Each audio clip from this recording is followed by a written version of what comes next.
locally. Whoa. There we go. Yeah, usually I bounce it to OBS, but not doing that here. Hello, everyone out there, Yo. YouTube land, radio land, wherever you are. It is Vito and the brand. It is June 22nd, 2022. Had to look at the date there on my computer. Thank you for joining us. We're going to review tonight's AEW Dynamite. And whether you're joining us here on Vito TV or on the Pro Wrestling Planet podcast on Spotify or wherever, make sure you either like it or rate it or whatever you do on that platform.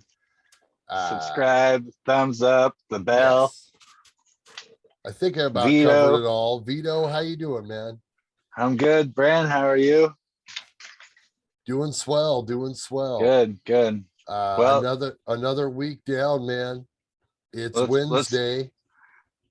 you know what that means. Let's do it. Let's do Dynamite for tonight. We're just a few days away from the Forbidden Door show. Oh yeah. Let's just let me have it put out there right now. Our predictions. Shout out to our predictions video and podcast. You can go watch that. They didn't go quite as planned, and we're looking at tonight, and we're seeing how the Forbidden Door card is showing up. We didn't get all wrong, but our prediction video is not 100% correct. So, but it's not so bad. But go ahead, let's start the show. a lot of things have happened in between there. Of course, different injuries and yes, stuff like that. And but when a lot of unfortunate stuff, right? Stuff that you can't control. But Vito, it's all said and done, and we'll break down this card when we're towards the twilight of the show here. Overall, I would say that I am still very excited. I am very excited, and I think that they definitely made the best out of the situation. I got to pull up my notes here on a secondary source. That way it doesn't. The brand's computer went down this week. The video might look a little different, a little weird. It might sound a little different, but we're rolling with the punches, folks. That's what we do. We can't disappoint. That's right. We've had Vito this rolling now. Right. That's right. Vito and the brand will be here. We will be here every week. Brand is on a secondary device. He will be here no matter what. Hey, even if you gotta go to a third-denary device. Right. Third generation. That's how they say, device, right? Third-denary. Yeah. Whatever we gotta do. I vote it's a word. And me too. Webster. get it in there. Merriam-Webster, if you're listening. Yeah. That's what we wanted in there. Secondary, third-denary. Let's do it. Yeah, so it is what it is. We're here doing it either way. Vito, this show starts off with a Bryan Danielson promo, even though I wrote Daniel Bryan promo because I'm still something I've been worried about. Something I told you about last week. Remember? I told you I was so worried about it, and it came true at the start of the show. You just spoke it into existence, Vito. Like I've been doing that for weeks. Oh man. One of us will speak stuff into existence and it just happens, whether it's good or bad. Well, at the end of this video / podcast, when I run down the card, I'm hoping to speak something else into existence. I'm not going to do it right now, but at the end of this, I'm hoping to speak something else into existence. There you go. So something also happened. You hear, remember last week when we were talking about Tim White? Yeah. And then he dies. What the hell is going on, Vito? You know what I I mean? It's so weird. I was like, no, he's dead already. And you're like, no, he's not. And Yeah, then I he does know. die over the I weekend. totally thought about you whenever I read that news. I was like, Right. oh man, I wonder what Brand is thinking. Right.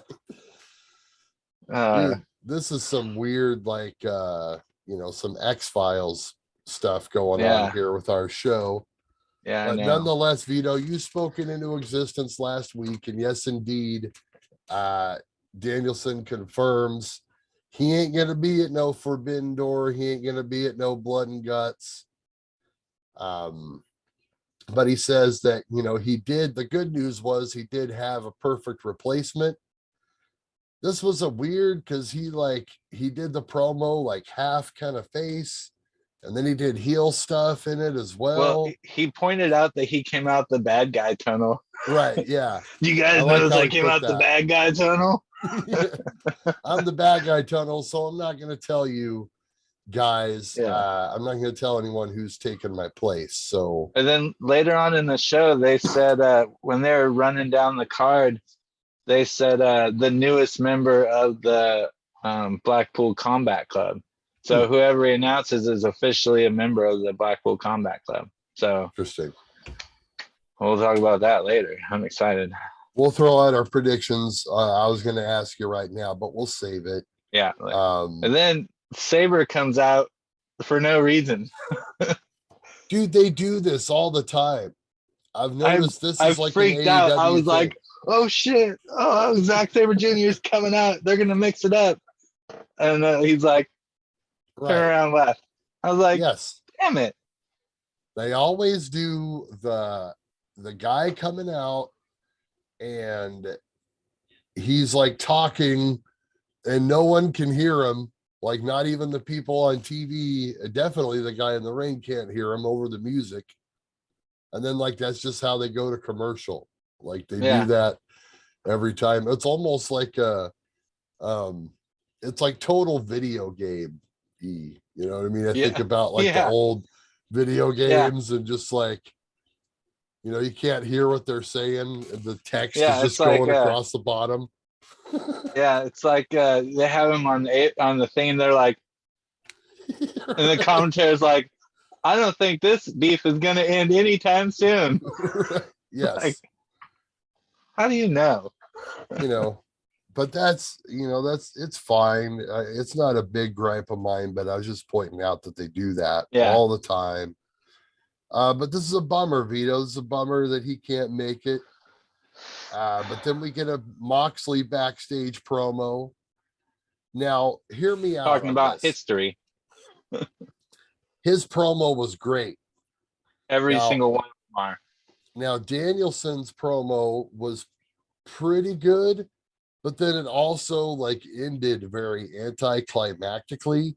So I was going to throw this out there to you. Like, do you think that, like, don't get me wrong, I love the unscripted nature of the promos, but sometimes they just kind of end like flatly like this because they don't I guess they just don't plan an end to the promo kind of a thing. You know what I mean? Danielson's kind of ended because he was like, this guy's going to change AEW, da-da-da-da-da. And then all of a sudden, Sabre Jr. came out. So that kind of ended. I can see how that he didn't say anything to Sabre Jr. I'm guessing because he's not going to wrestle him. That's why he didn't have no confrontation for him. Right. Which, was anticlimactic, but that's all you're going to get. We'll see more of them in the future, just like we'll see more Punk and Kenta in the future. So I wonder who it's going to be. So that's what I think about that. And then Mox, he can do no wrong in my eyes. Mox is amazing. And that was just what I was saying, just the contrast of the promos. It wasn't bad, but then you go to Mox's, who, it was a pre-tape, so maybe it was first take, maybe it was, who knows, but it came across so well. Then we get I have no respect for nobody.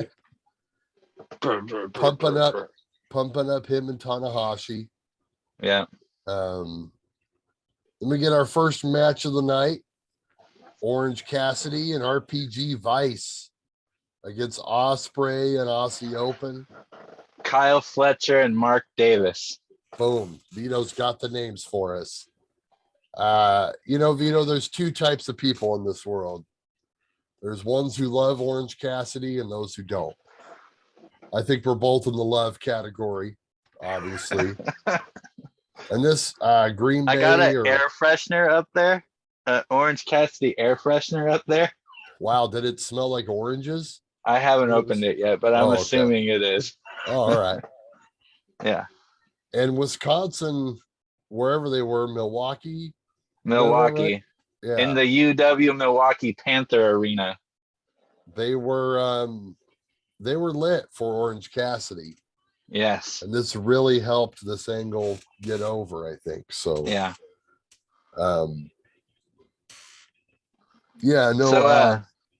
Go ahead, Vito. There was take a breath here. They did that 3-way double bicep pose. Did you catch that? I did not. It was a Young Bucks thing.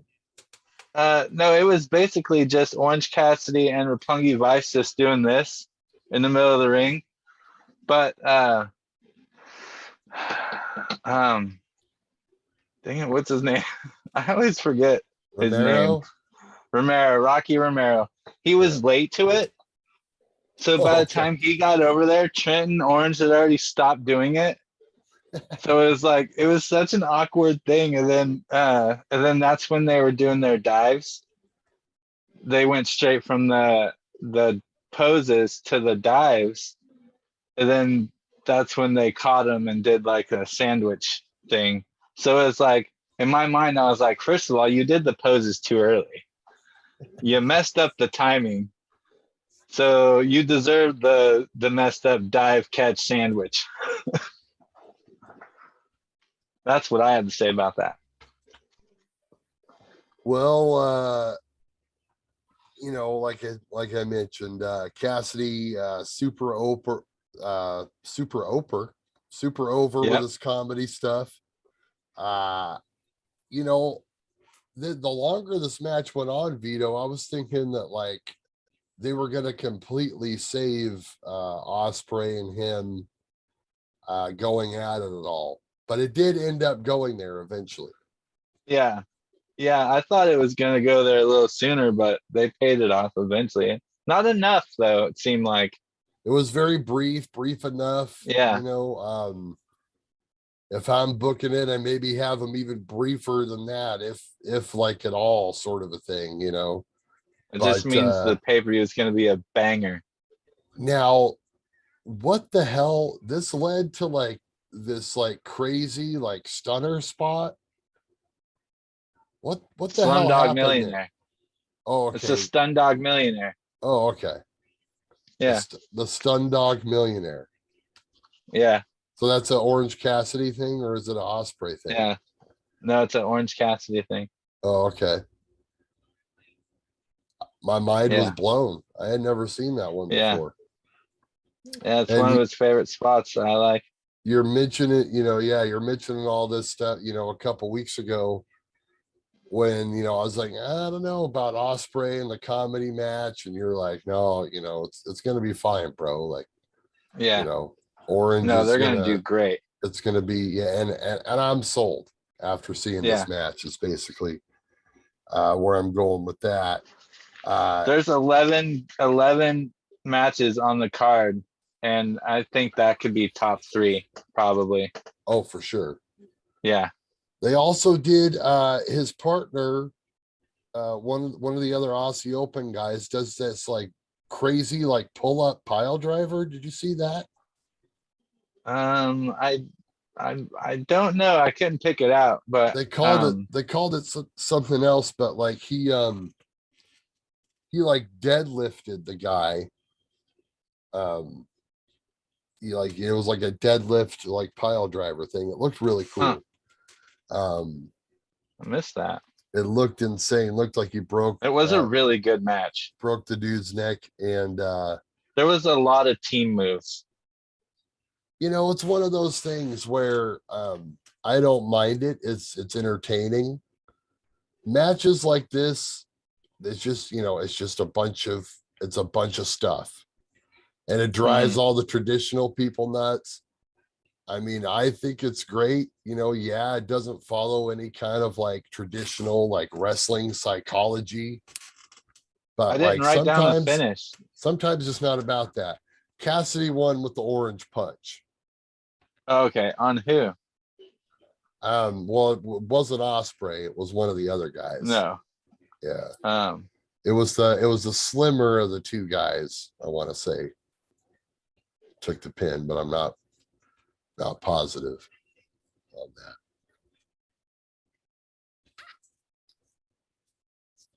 But yeah, this, and then they end up in a 5-3 standoff. FTR makes the save to a big pop. So, and the match went 11 minutes and 34 seconds. So good time. And this is a 5-on-5, right? At the show. That is the idea with this. It's a 10-man. Yeah. Okay, there we go. Yeah, I believe so. Well, then we get a Jay. That's gonna be a good one. We get Jay Lethal cutting a backstage promo on Joe. Basically gives him an ultimatum saying, you're either gonna defend the belt or you're gonna have to give it up, sort of a thing. That's what I got out of it anyway. Yeah. Lethal. This is something that I'm pretty close to done with. Lethal and the Indians are angry about Joe being gone because he wants that title, but they're the ones who got rid of him, and they're like, "You got to come back and give me that title." But it's like, right, last time he was there, you beat him up, and then he came back, and then you beat him up again. It's like, you're the one that put him out, right? So, yeah. And then for the last 3 weeks, he's been coming there and complaining about he's not there. It's like, you need to move on from this.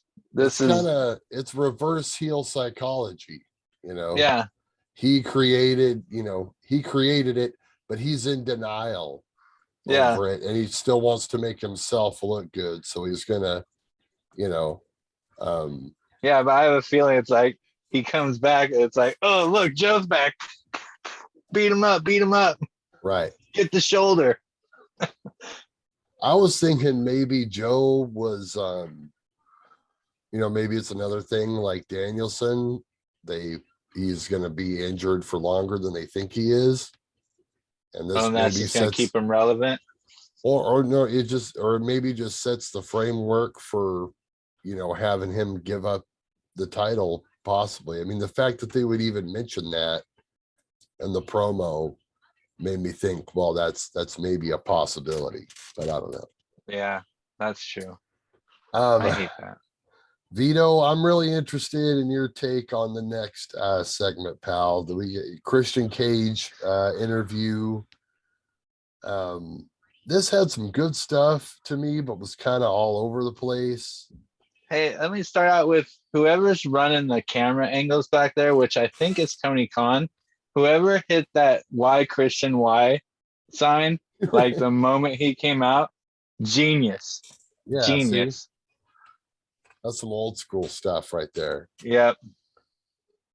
No, I mean, he says he's pissed that people cheered when he got eliminated from the Battle Royal last year.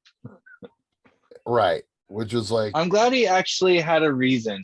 You know what I mean? Right. He could just be like, oh, I carried them around, just like made some generic reason. But he actually had a reason. He, chip on his shoulder reason. So I like that. And it's one of those things, yes. It doesn't matter what the reason is because the heel is just going to take it to the extreme anyway, right? So as long as you have the reason, that's half the battle, of course. And then he went into like this, he kind of did the same like MJF shit. He did. Money, running down the wrestling Twitterverse. money. He said the one thing I got that I thought was so funny was roster bonus. Like roster bonus? The hell's a roster bonus? Right. And it's weird because the way he did this, I don't know, man. This is like really I'm very confused by it. Yeah. Especially since it was just so similar to the MJF promo a few weeks ago. At least that portion. So maybe they're doing something with the two of them eventually, who knows? Maybe there'll be like maybe we got like a new like pinnacle thing happening. I don't know.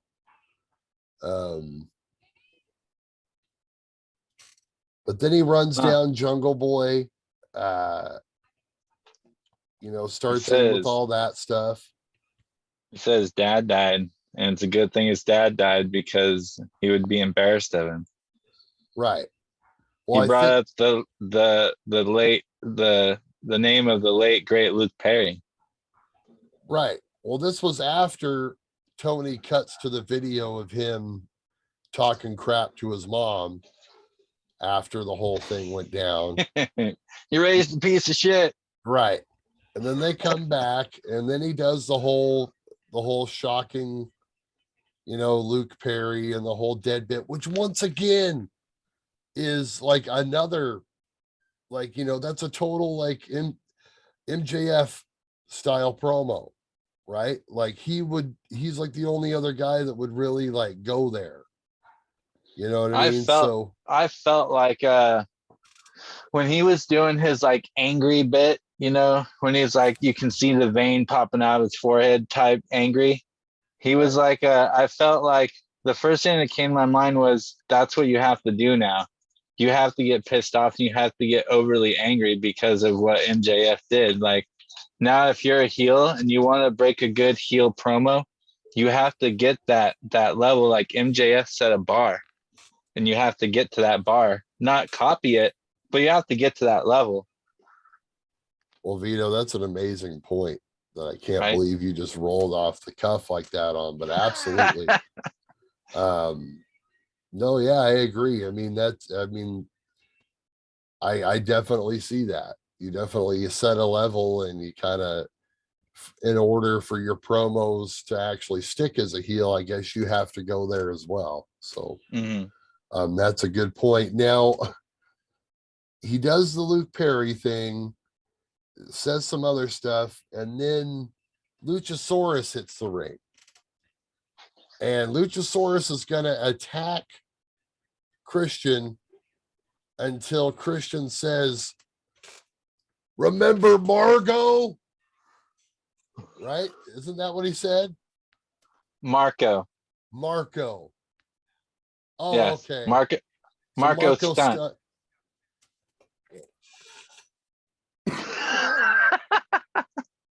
Ladies and gentlemen, if you're not listening to the podcast and not watching the video, I believe I just broke Brand by telling him that it was Marco Stunt. I'm sitting here like, and I'm like, where's Margo? I'm like, what are they doing? Is this going to be some kind of like Katie Vick angle or something like that? But no. Vito, explain this to me. So what's the deal with Marco Stunt then? Why is this relevant? He was part of their group. It was the boy, the dinosaur, and his boy. And then Marco just was edged out and eventually fired from AEW, or a contract ended or something like that. Oh, okay. Yeah, right. I know he's so so I think the angle he was going for is like Jungle Boy. I think where they're gonna go is Jungle Boy's the main character. Remember what happened to Marco? You're just as dispensable as him. That's where I think they're gonna go. But the problem I have with this segment is whenever he was, you're hurting me, let go of me. And Luchasaurus finally let go of him. You know what he reminded me of? Festus. Oh my gosh. Because he's kind of looking to the side, he was acting like a stupid dinosaur who had like never been talked to the way Christian talked to him. It was like, was Marco like a trigger word for you? Like, it was weird. He reminded me of Festus, like Marco was the bell that turned Festus off. This totally blew my mind. And, right. But I'm glad that you cleared that up for me there, because I was very confused. My But pleasure. that makes a lot of sense. So the seeds have been planted, I suppose, for Lucha to possibly pick Christian over Jungle Boy. So we'll see how that all pans out. Then we get a Bucks promo with Kyle. Say they'll be in another. What was this, an 8? This is an 8-man.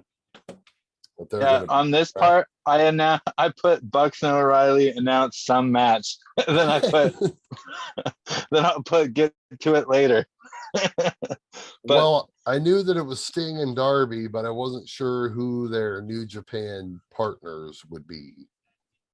Yeah. Right. I wrote it down on another part of my papers. I don't remember who it was. Well, we'll cover that at the end when we go over the card. Then we get Malachi Black and Penta. Netherlands versus Mexico. Take us through this one, Vito. I watched this match. I enjoyed it. I do have a few notes, but I know Penta basically sold his back the whole time. Part of me thinks that he might have hurt his back because he took a spill. I don't remember what spot it was. Let's see here. Let me see if I remember where he hurt his back. It might have been the barricade spot. Penta El Squiero. My thing about him is he has a lot of cool spots that I really enjoy. Like he did a cool backstabber out of the corner that I enjoyed a lot. I love his sling blade that he does.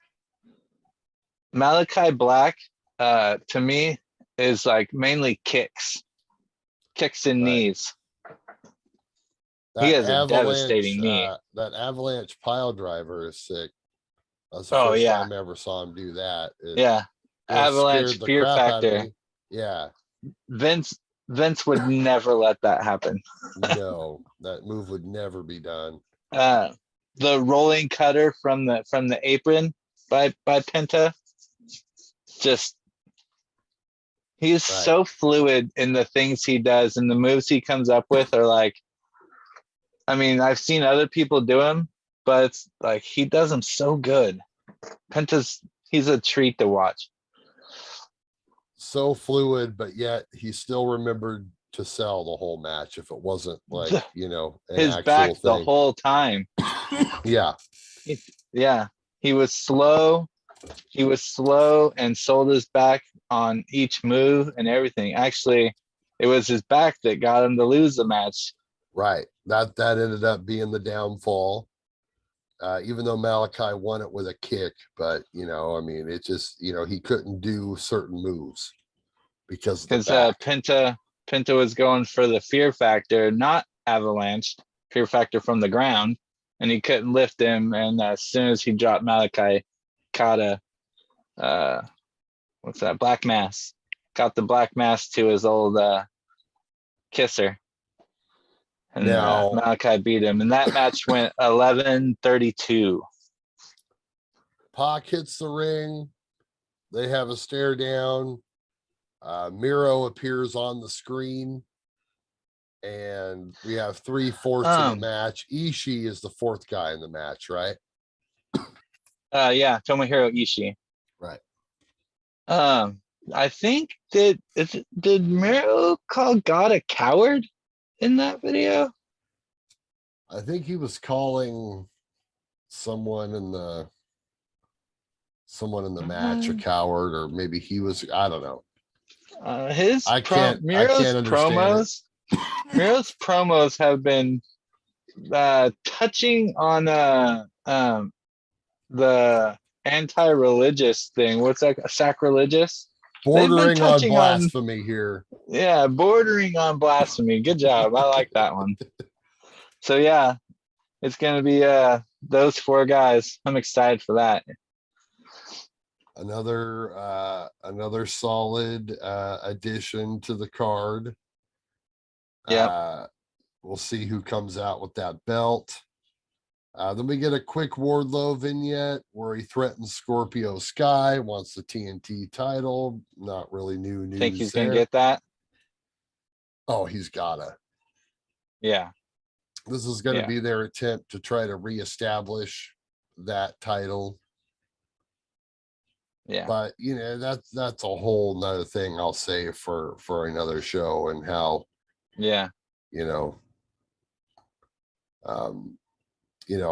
him and Jade basically kind of like the same character, but with those two belts and what but I'm not going to get into it right now. Yeah. Then we get Adam Cole out for commentary. I was very surprised, Vito. We get Silas Young, bro, from ROH. I did some research on this too. I was excited. I know. I like Silas Young. He last time I seen him, he was tagging up with the what's his name, the Beer City Brawler guy. You know him? Yeah. Is this a big old fat like redneck guy, like beer brawler, or I don't know. The Beer I'll City have to Bruiser. look it up, but Beer City Bruiser, I think is what it's called. Yeah, right. Good idea. So they're talking about Silas Young and Hangman before they had encountered before, so I had to do some research. Right. Ring of Honor 2013 Prospect Tournament. Silas Young was 32. Hangman Adam Page was a young Chris babyface, 21 years old. Yeah. A true prospect. Hangman tapped out. Wow. Didn't hit any of the spots that I love of him. That was before my classic Hangman. But right. Fresh off the farm there. Fresh off Virginia farm. They mentioned, and it was nice that Excalibur mentioned that they had like a past in Ring of Honor, because I kind of assumed that. I was like doing the Rolodex in my mind of like, yeah, I'm pretty sure they were there around the same time, but I don't really remember them, wrestling, a whole lot. But it was nice that he filled everyone in on that. Really nice to see Silas Young. Now I'm a fan. They were pretty even to start it out. It turned into a chop battle. Beer City Bruiser. Right. God. And they would wrestle. They had a lot of great tag team matches with Brutal Burgers. Brutal Bob Evans name. And Cheeseburger. I love Cheeseburger. Absolutely. I wish we'd see Cheeseburger at some time. Maybe he does some dark matches or something. Yeah, right? I heard he was on dark a couple times. Yeah. I don't know what's going on. Oh, yeah. With me. So this match was okayly good. Yeah. A lot of good back and forth to start her off. They turn into a chop battle. And then, where was I? Oh, yeah. They take it outside. And this is what starts Paige's shine in the match, basically. His like dive spots and the big moonsault. What is that? Is that Arihara? Arihara? Is that what that's called? I don't know. Arihara moonsault. I don't know. It's like Charlotte does it too. Where it's like you go into a standing thing, basically, right? Yeah. You moonsault from the top to the outside. And you're trusting that homie of yours down there. Oh, for sure. You are trusting them to catch you. But it looks cool. The way the camera hits it is good. So I like it. Go ahead. Now's a good time for me to say this. Okay, Mox is my favorite. I've made that clear since we started this video thing. But Hangman is my very, very, very close second favorite. I love every single move he does. He hits so many spots that I just, as soon as he hits it, it's like, oh yeah, Hangman. So it's like Hangman is, they're almost tied, but Mox's attitude when he wrestles puts him over the edge over Hangman. If I can just see Hangman heel turn, see what he looks like as a heel, might put him over. You know what I noticed in this match about Page? Dude does a lot of clotheslines. He does. It's like a Scott Steiner level of clotheslines. But they're all different. Somehow he hits them from different areas. There are different variations, yes, but I never noticed it until tonight. I'm like, dude just did like 6 different clotheslines in this match, you know? Yeah. Like, what is yeah. Like, did you know that you can do a clothesline from 6 different angles? And it reminded me of a funny story that Zabisco told me when we did the shoot. It was like early 90s WCW, and I can't remember what match it was.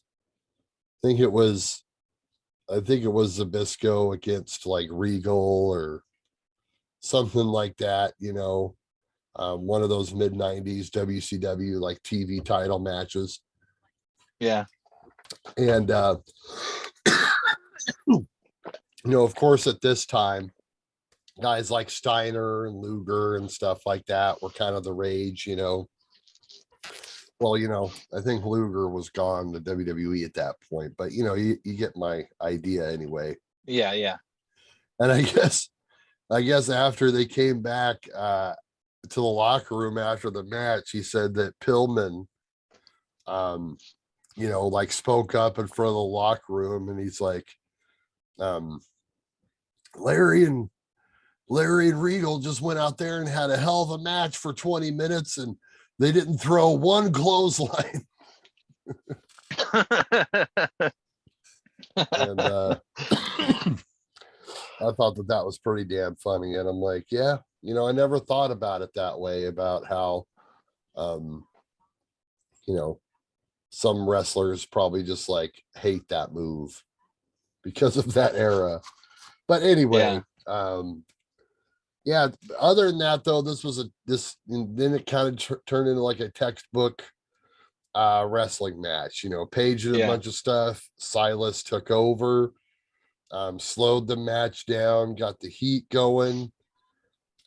Page got some hope spots in, and then of course, you know, his multiple clotheslines, and ends up with the buckshot for the win. Well, Silas does this weird springboard thingy-majig, which just kind of looks like he fumbled over the top. Right. And that's when Hangman did something, and then he ate the buckshot like a champion. He took advantage and ends up winning the match, of course. But you know, Silas looked pretty good, and this sets up a promo here, right? That was 8 minutes and 43 seconds. Just under 9 minutes. So, you know, it's pretty good TV time there. Yep. Good. I think they did go into commercial towards the beginning of the match, but yeah. And then we had story time with Adam Cole, baby. We were gonna get story time, but then we got interrupted, brother. Switchblade. Jay White comes out, says, you know, it's basically the same deal as last week. You know, says it won't be either one of Page or Cole. And what ends up happening, Vito? I think, you know, he goes after Page. Yeah. Right. And then Page slaps Jay White. Right. Okay. He kind of initiated it was nice. everything. Yeah. Yeah, so Cole, then Cole comes down there. yep, Cole comes down. They end up 2-on-1. And And who do we then get to make the save? Rainmaker. A huge pop for Okada.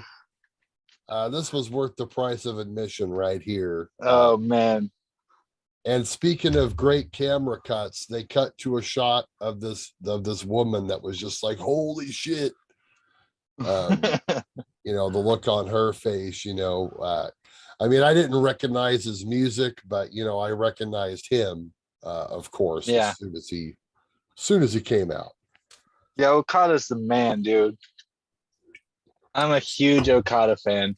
Ever since I watched Omega Okada 1, that was my Yes. first watch of Okada. Oh man, the Rainmaker is one of the coolest finishers, and it's so simple. It's Right. such a simple move, but it's so cool to watch. That was really, yes. I mean, besides like the old AJPW stuff that I was kind of shown by a friend of mine back in the day, that got me into New Japan. Those matches right there, plus Shibata. I gotta miss Shibata. But no, it was awesome to see Okada. And you know, I thought we were gonna get a tag team match, playa. I wrote that right here, tag match question mark. Right. I was like, oh yes. I was like Okada and Hangman versus Switchblade and Adam Cole. I was like, dude, Forbidden Door it up, baby. It's gonna be awesome. But things changed, and we'll talk about that later. Right. Ba-da-ba-da. We could throw it out there. You know, it ends up being a 4-way, but we'll Oh, talk four-way. about it later. Jade and company do a backstage promo. They're doing a baddie search apparently. So get your Yeah, you can apply on tweet 'em- Twitter. tweet them with hashtag baddie. You know, I might just apply just for the hell of it. I think we should apply for sure. Both apply. You gotta keep it 100. And you also got to cut the S word. Oh yeah. They do this. They go to commercial, and then they come back with Athena and what's her name? Their response, Statlander. Always forget what her name is. Yeah. And they do a response promo when they get back from commercial. Thought that was kind of strange, the way that they line those up. But either way. And they said that they have themselves a baddie. Right. Willow baddie, Nightingale. What? Baddie, Waddy.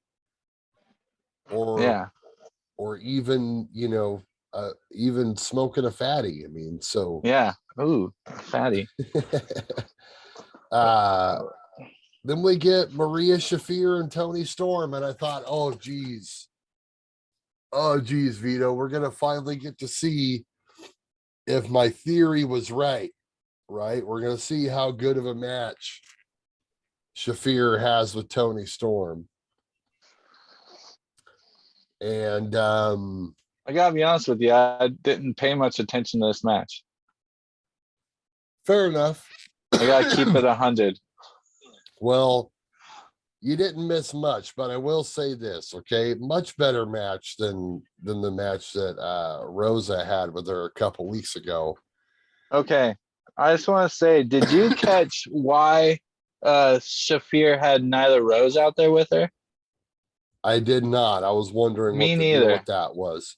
I have no idea. And no Vicky Guerrero. So it's not like there's a Vicky Guerrero stable. Right. So I didn't understand. I didn't catch. I don't remember there being like a backstage thing. I'll have to look into that more and come back with a thing next week.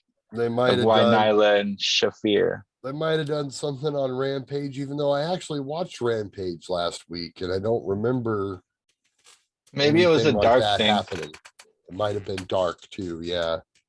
I'll look it up on Dark to see. I like on Dark and Dark Elevation where you can look on the YouTube thumbnail and it shows you who's going to wrestle. Right. You can see everybody on there. You can pick out somebody. Yeah. I like that. This match was completely different, of course, and I think it was great whoever put it together, probably Tony Storm, of course, came up with this idea where she was just like basically like, all right, Marina, you're going to get 90% of the match. Like literally, she got the whole match. And Tony Storm just sold her ass off. Yeah, but Marina Shafir no-sold one of Tony's headbutts. Really? I did not catch that. Yeah, Tony hit her with like a solid bam headbutt, slung her hair back and everything. And she fell, took the nice bump, but soon as she took it, she got right back up. I was like, oh wow, is that payback for something that happened before? I did not catch that, and maybe that's why the match seemed so off balanced, with the offense going one way or the other. So once I saw that, I kept watching to see if she was going to no-sell anything else, but that's the only thing I saw. Well, they avoided that by just having her take most of the match. And maybe that's what actually happened, dating back to the Thunder Rosa match. I don't want to get too deep on this here, but if I want to theorize for a second, maybe, I'd have to go back and watch it, but maybe it was Shafir that no-sold first, and Rosa just like retaliate, you know what I mean? Just gave her like a bunch of receipts in the match. You know what I mean? That's also now possible. I want to go back and watch that. Right. Because if you're saying that she no-sold a headbutt, I mean, she is the greener wrestler. You know what I mean? It's like she's barely wrestled, and you know what I mean? Just ring From time. what I saw, it was a good match. From what I saw, it was good. I thought it was good. We'll see what happens, but yeah, Tony Storm ends up winning with a roll up. It was a nice roll up. It was a cool. And it went 7-19. Nyla Rose gets involved, but Thunder Rosa comes in to make the save, and then her and Tony Storm face off. They're having a match. Storm used the belt to knock out Nyla Rose. Yeah, that created an interesting, like, what are you doing with my belt, bitch? Sort of thing. They face off. What do you think of this, like, babyface versus babyface deal? And do you think that we see a turn possibly? Yeah, Thunder Rosa. You think so? Yeah. Okay. I think we have a Thunder Rosa turn, because if Tony Storm were to turn, it wouldn't matter. No one would care. Right. You know what I mean? She don't have much of a following, really. So no one would really, no one would be invested in her turn. But if Thunder Rosa were to turn, that's huge. That'd be huge. But I like that idea. I think they should just do it slowly, though. Maybe not do it all at once. Maybe like Rosa, like, she just like kind of cheats to win. You know what I mean? It's like questionable, like, you know what I mean? She doesn't like fully cheat, but like you leave the match on Sunday thinking she kind of cheated to get that, you know what I mean? Or she kind of took the low road to win that one.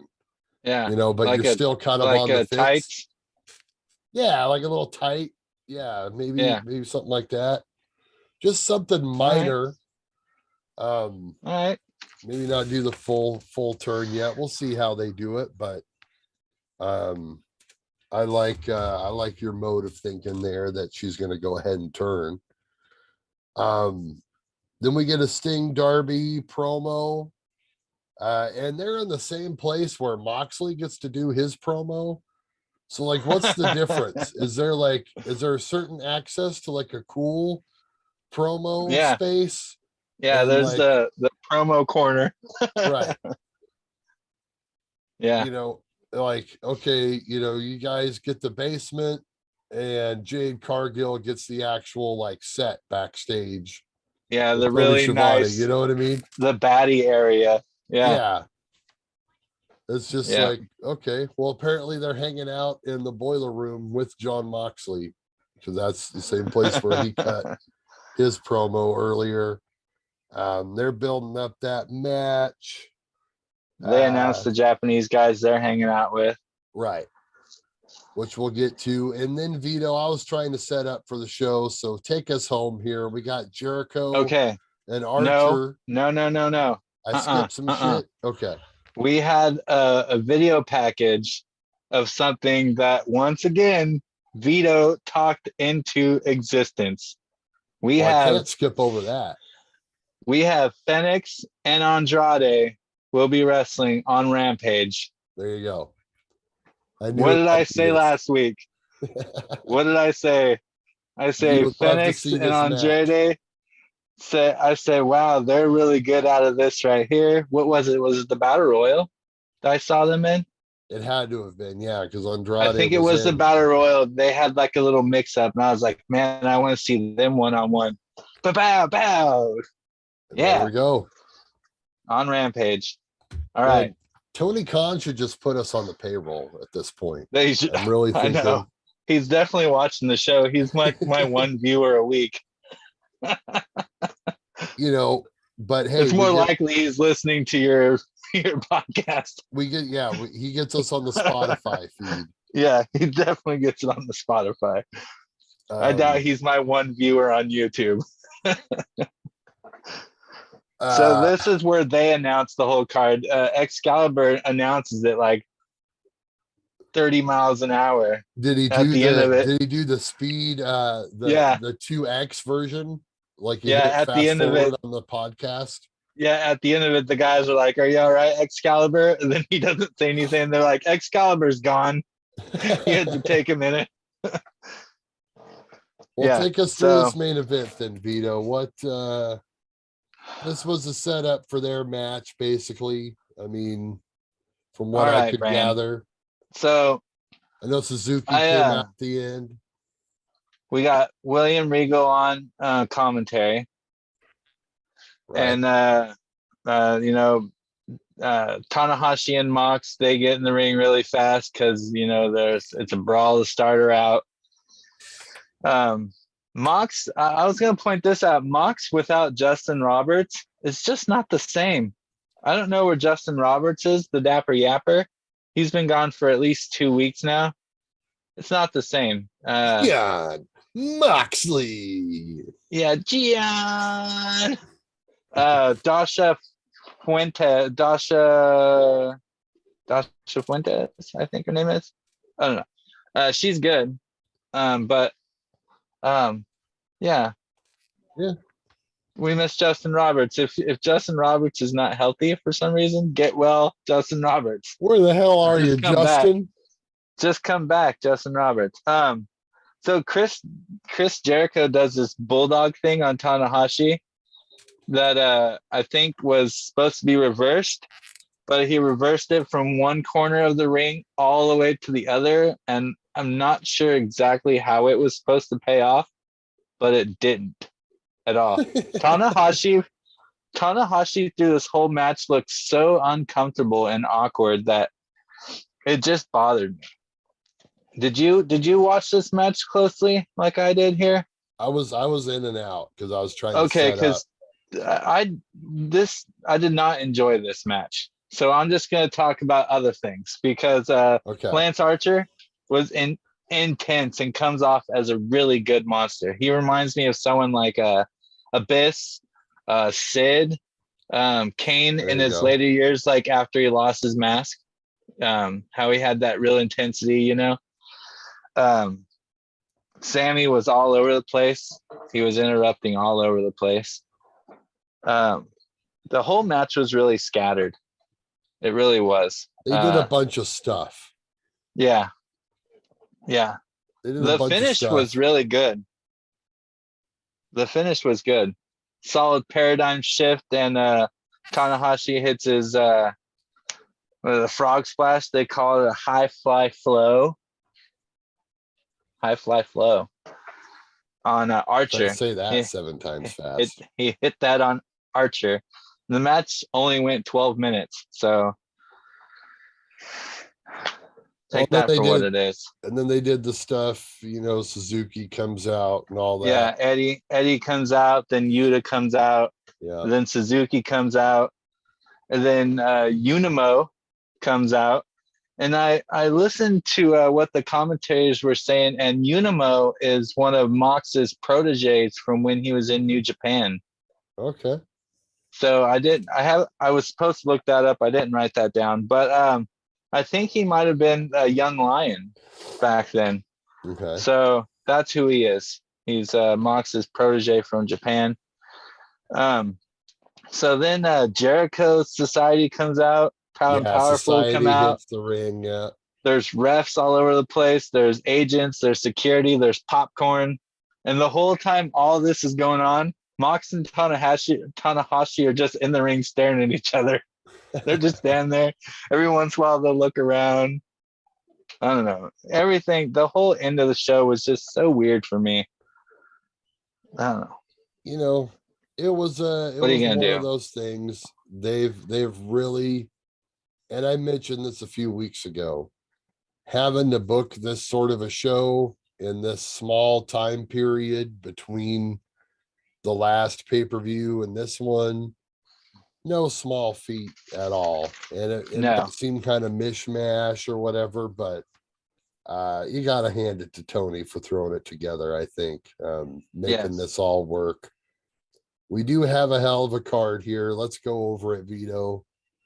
Buy-in. Max Caster and Gun Club. Scissor Crew. Against the LA Dojo, which is Yuya, Alex Coughlin, Kevin Knight, and the OKC. So what's your prediction on this? Could probably go either way, huh? I didn't know who any of those guys were. Right. So okay. So Yumura, I found out he loses a lot. Alex Coughlin, his nickname's the Android, and he wrestled the Factory one time. The DKC and Kevin Knight, they don't even have a Wikipedia. Oh wow. Kevin Knight wrestled as was a security guard and a druid in WWE a lot. Let's see. Kevin Knight trained Darren Young, Eddie Kingston, and Rebby Sky. And DKC beat Tom Lawler in the New Japan Cup 2 years ago. New Japan Cup qualifier 2 years ago. So there's those guys, and I think the Scissor Crew are going to win that one. Okay. Yeah, I'll go with that too. Only because I don't know any of those guys, and two of those guys don't even have a wiki. If you're going to put over any NJPW associated guys, probably wouldn't be these guys, I would imagine. No. Then we got Bullet Club, Young Bucks, El Phantasmo, and Hikuleo is how you pronounce it. Against the Dudes with Attitudes, which, Shawn Michaels and Diesel are somewhere very upset that they're using this name. But either way, that's Sting, Darby Allin, Takagi, and Takahashi. Okay, so in the prediction, or I know Takahashi. I know Takagi too, but I can't picture him right now for some reason. In my the other video we did when we were doing the card. The fantasy booking. Fantasy booking, that's what I was looking for. I had Darby versus Takahashi. So, I mean, they're partners. I'll take that. Yeah. And I don't know. I think the Bullet Club, they're going to win that. That's tough. It's one of these, a lot of these matches can go either way, especially when you're going with like these multiple guy matches. Yeah. But yeah, I'm just gonna say probably can't have the Bucks lose on this show. I would agree. Zack Sabre Jr. against TBA. Who do you think TBA will be? I'm gonna keep saying it every time there's a person who's coming in, and that's question mark. I'm gonna keep saying it. Claudio, he's got to come. He's the guy. That's kind of the feeling I'm sort of getting as well. I don't know who Claudio, else. Superman. I don't know who else you could put there that wouldn't be a disappointment at this point. You know what I mean? Problem is I I don't know if Zack Sabre Jr. is gonna lose, but Okay. I don't see if Claudio does come in, I don't see him losing either. Yeah, So that's a good point. I couldn't give you a winner on that one. Well, I mean, So we gotta have a winner, so maybe we get a schmoz in Claudio, that one, right? Okay. what? All right. Schmoz? Maybe a Tony don't do schmoz. schmoz. There ain't no schmozes. Nope, Tony doesn't schmoz. I think they got one DQ in the whole company Wow. and Okay. one count out. We have a 60-minute draw, and that's it. Maybe a Yeah, draw. maybe. I But don't know. just because of it, I'm gonna say Claudio. Claudio for the win. I'm trying to rack my brain to think of who it would be other than that. And there's really, you know, there's not anyone else, that I don't think wouldn't be a disappointment at this point. You know what I mean? Yeah. I can't think of anybody. Can't think of a name bigger than him. So, yeah. So if this happens, I would say he's got to win. But then there can also be like, they could do a thing where, well, I don't know. You said he's going to be a member of the club, so Yeah. maybe he doesn't need to win right offhand. Maybe I don't know. But it really kind of depends on who that guy is, because if it is Claudio, then it's tough to see him losing his debut. Yep. That's So why I got him for the win. that's the conundrum. Jericho, Suzuki, and Sammy against Kingston, Wheeler, and Shota Umino. Right? And that's less sex gods is Jericho and Sammy. Let's get that straight. Less sex gods. And Minoru Suzuki. I am a Minoru Suzuki fan. That's a crazy bastard. You just kind of get that feeling looking at him that he's not quite right. He didn't really, Suzuki versus Mox is a great match. If anyone listening, if you can go find them wrestling, great match. In the words of Jerry Lawler, it looks like his father took him aside and left him there. So I got the old heels winning on that one. Okay. Yeah, because that's interesting too. I mean, if you play it, if Cesaro or Claudio or whatever, or whoever wins that match, not that this is going to be the order per se, but how they break that up. Yes, because this is the other side of the Blackpool stuff. I'm going to take the house, and just to be different on this one, I'm going to go with Eddie and Wheeler and crew. Right. This next one's interesting, Vito. Will Ospreay, Orange Cassidy. IWGP US title. The title can't change hands to Orange Cassidy, right? I really hate to go against Orange Cassidy, but Will Ospreay's winning that match. Yeah, there's no way. It's going to be great, but there's no way. It's going to be great. They're going to steal the show.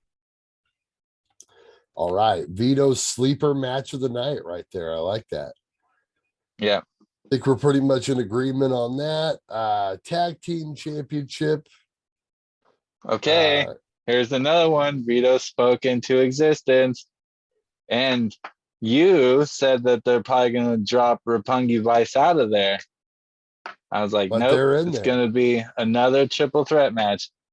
And what's funny is they got nothing to lose. Right. They're the They're the only only ones ones who without aren't the champs. belts. Yep.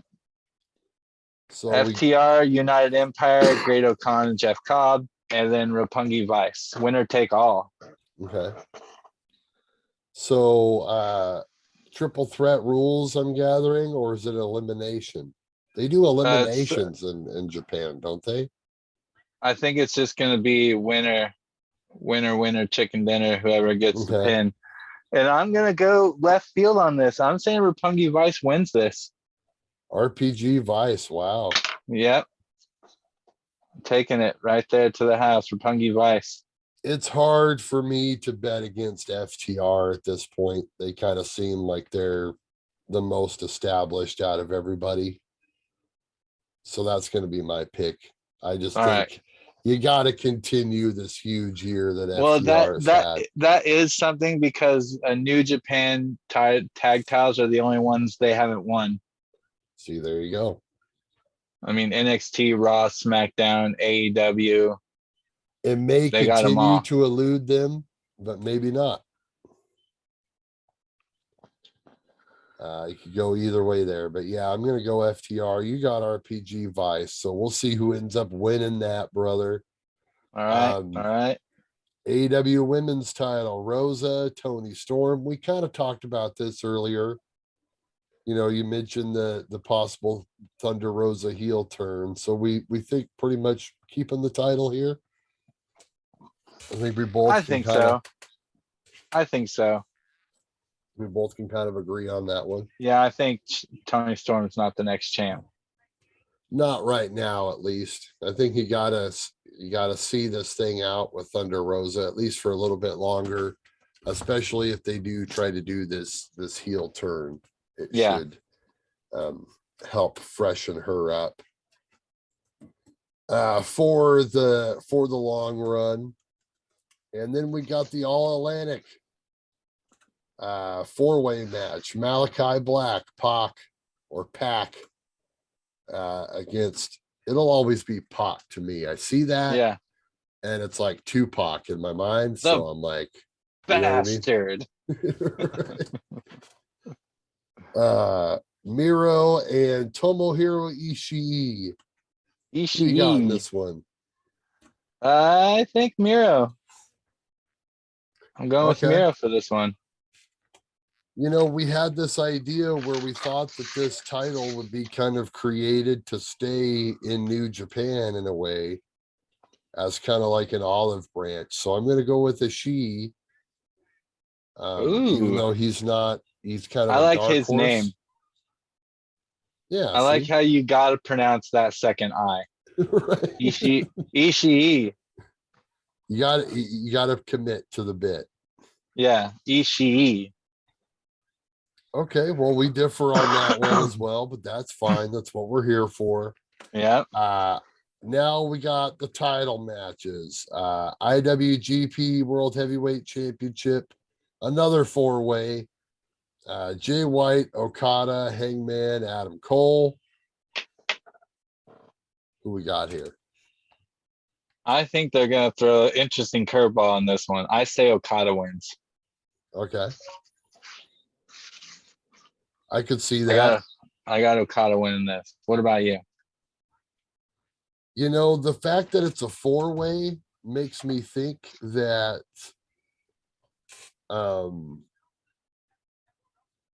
you know, there's like a political thing here about like who pins who, sort of a deal.